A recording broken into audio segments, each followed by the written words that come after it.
Hello friends, welcome to homemade சமையல். இன்னைக்கு homemade சமையலில் நாகர்கோயில் ஸ்பெஷல் தீயல் செய்து காட்ட போகிறேன். வாங்க ஹோம்மேட் சமையல் கிச்சனுக்கு போகலாம். ஸோ முதல்ல ஒரு சட்டியை எடுத்துட்டு அதில் கொஞ்சம் நல்லெண்ணெய் ஆட் பண்ணிவிடுங்க. ஸோ அதை சூடான பிறகு ஒரு டீஸ்பூன் போல் மிளகும் ஒரு 5 to 6 ரெட் சில்லியும் ஆட் பண்ணிவிடுங்க. ஆட் பண்ணிவிட்டு அதை லைட்டாக வறுத்து எடுத்துருங்க. ஸோ இப்படி லைட்டாக வறுத்து எடுத்த பிறகு இதோட ஒரு கப்பு தேங்காய் நீங்கள் ஆட் பண்ணணும். ஸோ இப்படி ஒரு கப்பு தேங்காய் துருவின தேங்காவை ஆட் பண்ணிவிடுங்க. ஆட் பண்ணிவிட்டு எல்லாத்தையும் பொன்னிறமாக வறுத்து எடுக்கணும். கரிஞ்சிடக்கூடாது, ஆனால் நல்ல பொன்னிறமாக செவக்க வறுக்கணும். அப்போ தான் இந்த தீயல் டேஸ்ட்டாக இருக்கும். ஸோ இந்த தீயலை நம்ம ரைஸோட தொட்டு சாப்பிடலாம். இதில் நிறைய வகை வெஜிடபிள்ஸ் ஆட் பண்ணலாம். கத்திரிக்காய், முருங்கைக்காய், சேனை கிழங்கு. நான் இன்றைக்கி பாவக்காய் போட்டு செய்திருக்கேன்.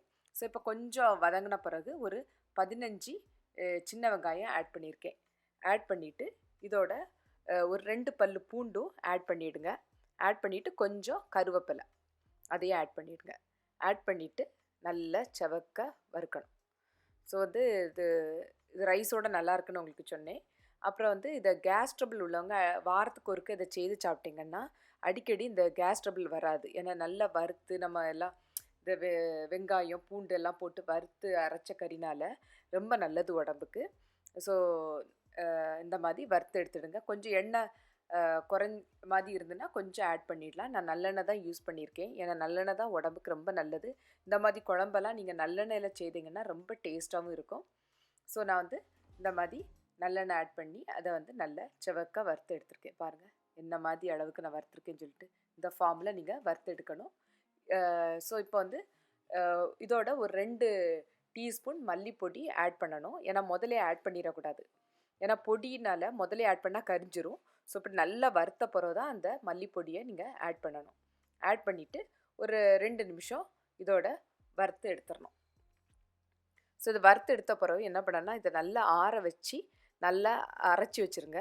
அப்புறம் ஒரு பெரிய அளவுக்கு நெல்லிக்காய் அளவுக்கு லெமனை ஊற வச்சுருக்கணும் புளி.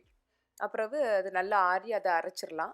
இப்போ ஒரு சட்டியில் எண்ணெய் விட்டு அதில் கொஞ்சம் கடுகு ஜீரகம் 2யும் போடணும்.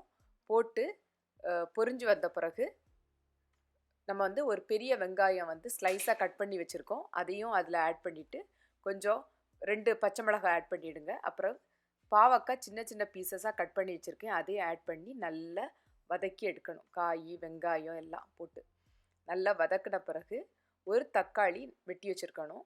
அதையும் இதோட ஆட் பண்ணியிருக்கேன். இந்த தக்காளி ஆட் பண்ணி இந்த பாவக்காய் இதெல்லாம் போட்டு நல்லா வதக்கி எடுக்கணும். இந்த பாவக்காய் இந்த தீயல் நம்ம செய்யும்போது இந்த பாவக்காய் ஒரு கசப்பாகவே இருக்காது சாப்பிடும்போது.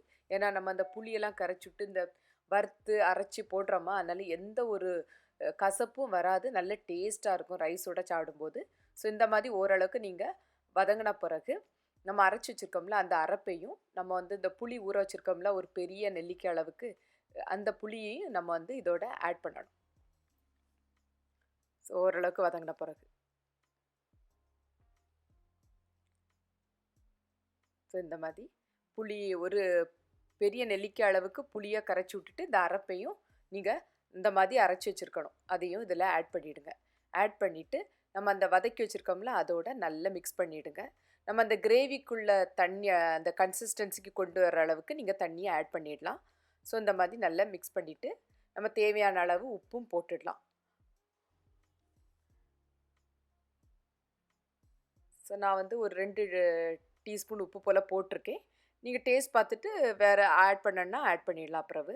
ஸோ இந்த மாதிரி நல்ல இந்த மாதிரி கன்சிஸ்டன்சிக்கு கொண்டு வந்துட்டு நீங்கள் இதை மூடி வச்சிடணும். மூடி வச்சு நல்ல தடத்தடன்னு கொதிக்கிற அளவுக்கு நீங்கள் வேக வச்சிடணும் ஒரு 5 to 10 நிமிஷம். அப்புறம் நல்ல அது ஒரு கிரேவியாக நல்ல ஒரு தீயல் நல்ல மணம் வரும் அந்த குழம்பே கொதிக்கும்போது. ஸோ இப்போ இப்படி தான் இவ்வளோதான். ஸோ இந்த மாதிரி நல்ல கொதி வந்த பிறகு கடைசியில் ஆஃப் பண்ணும்போது கொஞ்சம் கருவேப்பிலை போட்டுடுங்க. ஏன்னா ஏன் இந்த கருவேப்பிலை போடுறோம்னா நல்ல மணமாக இருக்கும். அதுக்கு தான் அந்த கருவேப்பிலை ஆட் பண்ணியிருக்கேன். சூப்பராக ஒரு தீயல் ரெடி ஆகிட்டு ரைஸுக்கு இதை வச்சு சாப்பிடுங்க. ரொம்ப நல்லது, உடம்புக்கும் ரொம்ப நல்லது. ஏன்னா இந்த வறுத்தரைச்சி பாவக்காய் எல்லாம் சேர்த்துருக்கனால ரொம்ப நல்லாயிருக்கும். இந்த தீயலை செய்து பார்த்துட்டு எப்படி வந்துன்னு சொல்லிட்டு கமெண்ட் பண்ணுங்க, லைக் பண்ணுங்க, ஷேர் பண்ணுங்க. உங்கள ஒரு நல்ல ரெசிபியோட அடுத்த வீடியோல சந்திக்கிறேன். நன்றி, வணக்கம்.